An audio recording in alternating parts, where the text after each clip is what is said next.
So I came across a box of letters that Dad had written in various times and dates from the ships that he served on. And most, if not all of these letters are before I was born.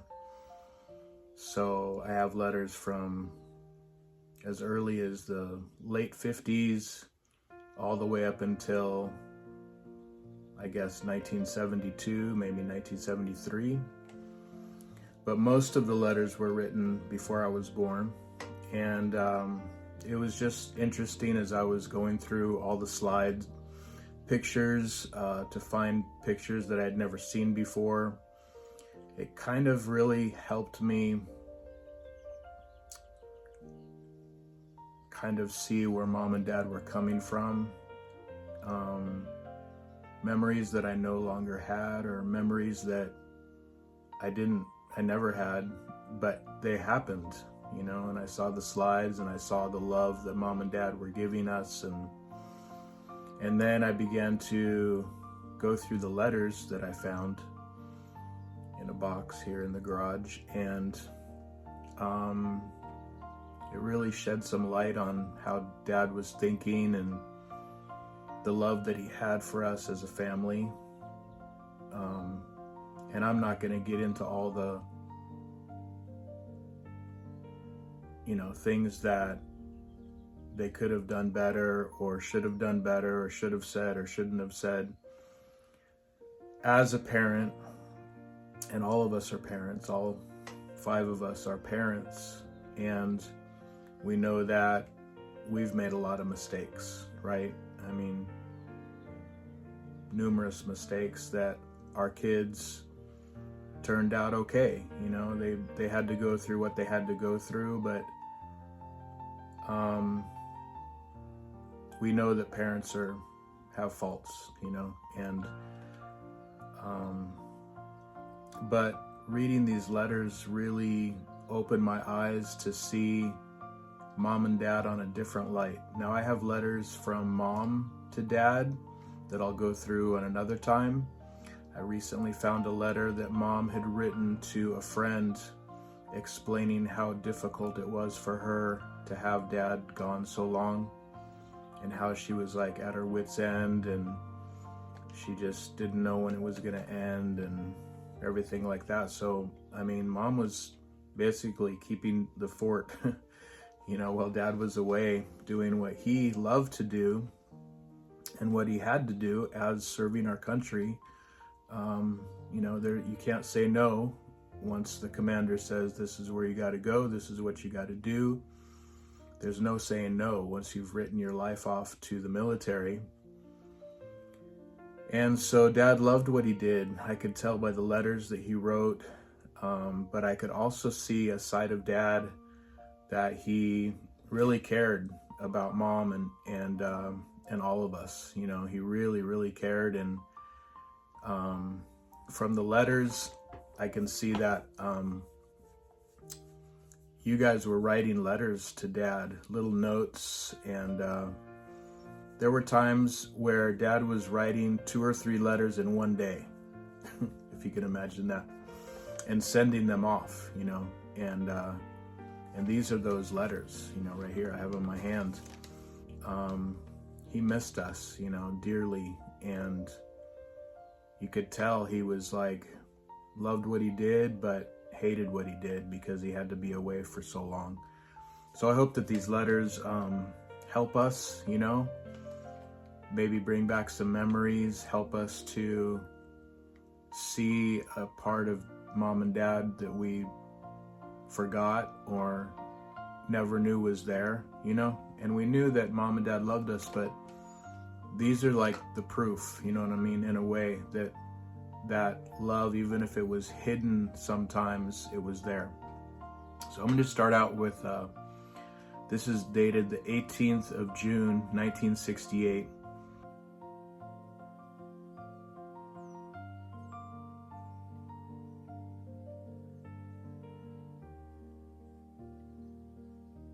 And I did want to say that, me see if I can remember.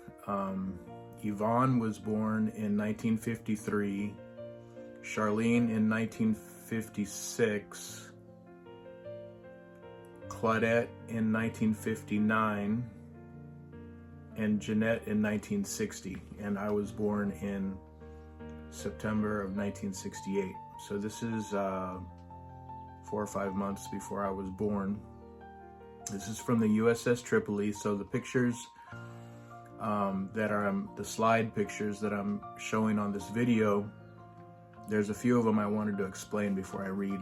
Actually, there's a couple of Dad being hoisted up in a helicopter, and what they were doing is they were taking him to ships that were around in the Vietnam Bay right there for him to be able to preach and be as a chaplain to those soldiers that were, one leaving to go fight in Vietnam and one coming back with all the trauma, the wounds, on death's bed. And Dad explains in other letters more detail about that. And then there's a couple pictures of him being put in this little box and kind of hoisted between ships. That's pretty crazy when you think about it. Pretty scary. You know, you're being held up by a thread. And why they chose that over the helos, I don't know. But he was being hoisted between ships on this cable in this little box, like a little trolley thing, kind of like a phone booth, and in between the ships to minister to the other soldiers that were on the various ships. So that's pretty amazing. You know, I just can't imagine Dad doing those things, you know, but he loved what he did. So, okay, I'm going to start it out. 18th of June, 1968. Sweetheart, today I called you from the Royal Hawaiian Hotel. So the previous letter to this is Dad is still in San Diego.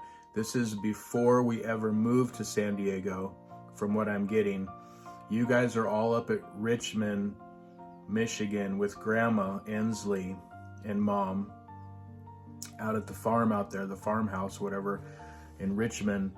And Dad was in San Diego, and he was preparing to take the Tripoli to Hawaii, and then to Okinawa, and then to Vietnam. So we're picking it up here, 18th of June, 1968. Sweetheart, today I called you from the Royal Hawaiian Hotel. It was great, just what I needed to give me strength to continue on with this cruise. I feel so much better. Thank you, my darling. Certainly, Hawaii is beautiful. The flowers are just indescribable. We did a little looking around, had a banana split, and then went back to the ship. I wanted to get this letter off to you because we leave tomorrow. It was good to talk with Claudette also. I hope that you enjoy the tape I sent you. I will have another ready to go when we reach Okinawa. They can be a real blessing. Hearing the voice is almost as good as being present, only you can't talk back.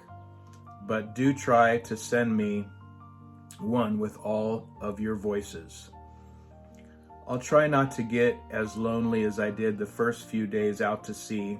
I was in bad shape, even in San Diego, without you. How difficult it is to face reality.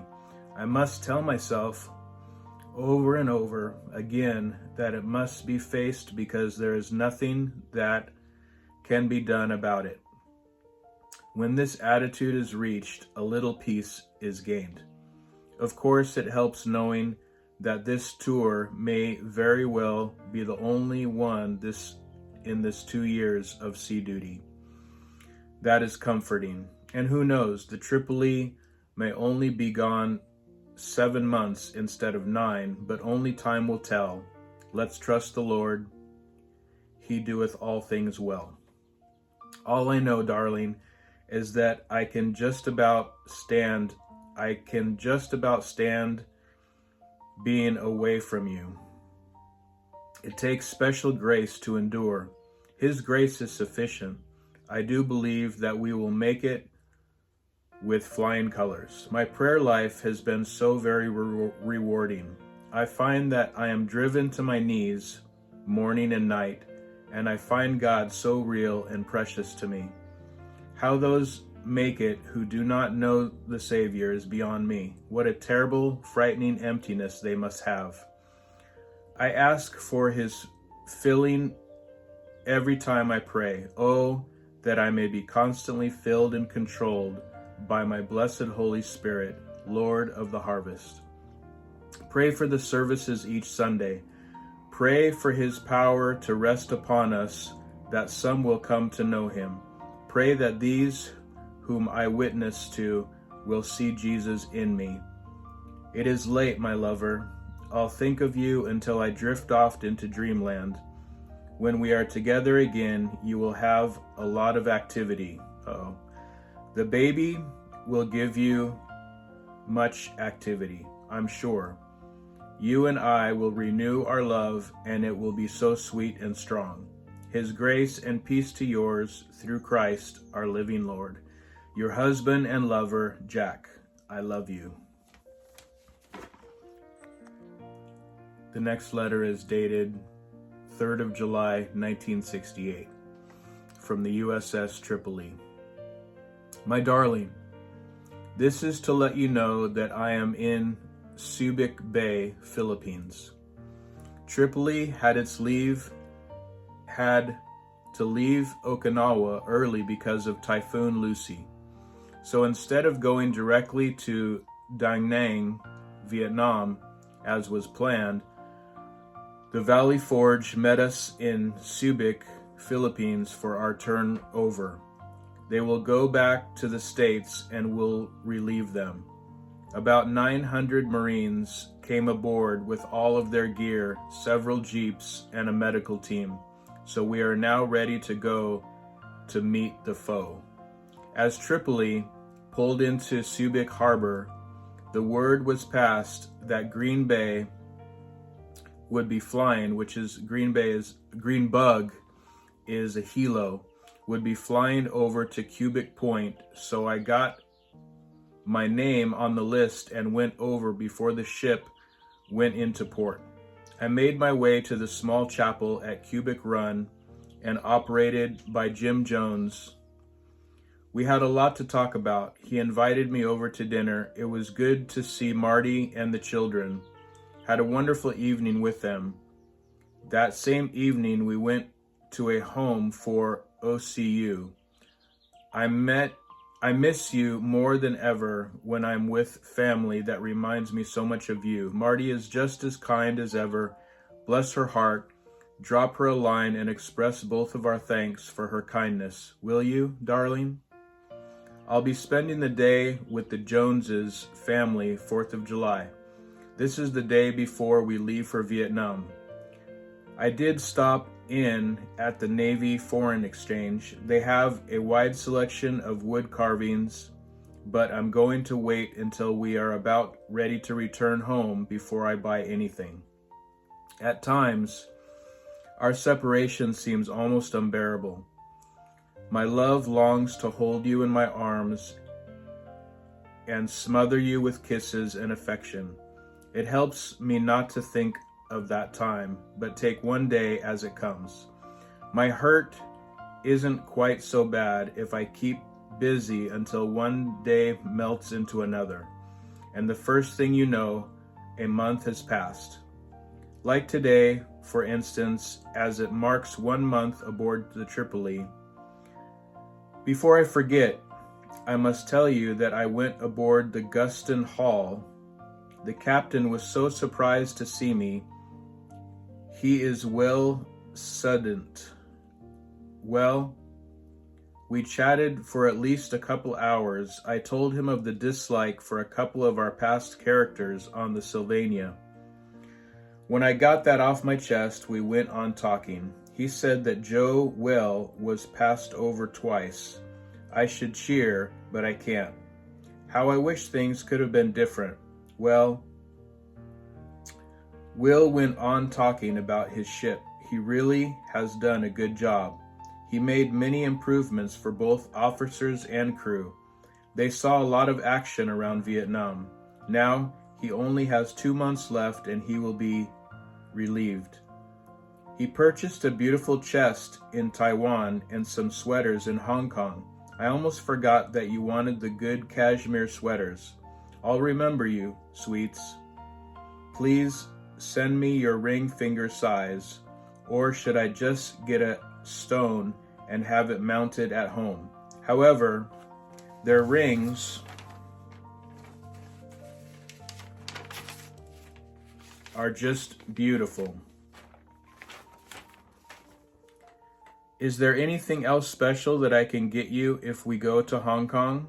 I'm planning on calling you long distance when I receive word of the berth if you are in port.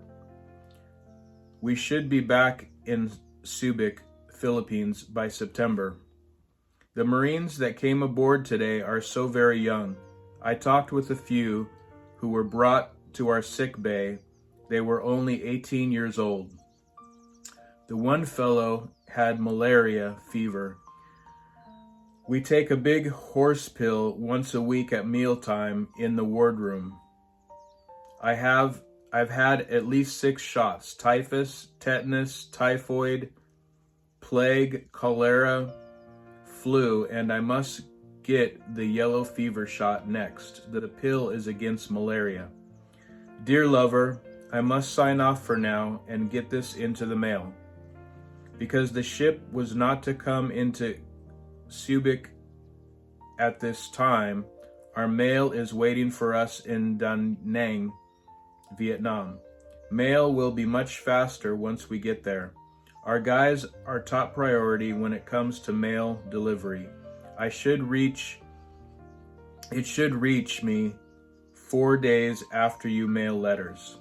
Our mail leaving here will not have to be stamped. They are postage free. Of course, you will still have to stamp mail which you send me. I have made a few improvements aboard ship. There is now a fine literature up in the mess hall. Literature rack, actually. The guys read more than they ever have before. I love you, I love you, I love you, I love you, Jack. Quote, I thank my God upon every remembrance of you, always in every prayer of mine for you, making request with joy.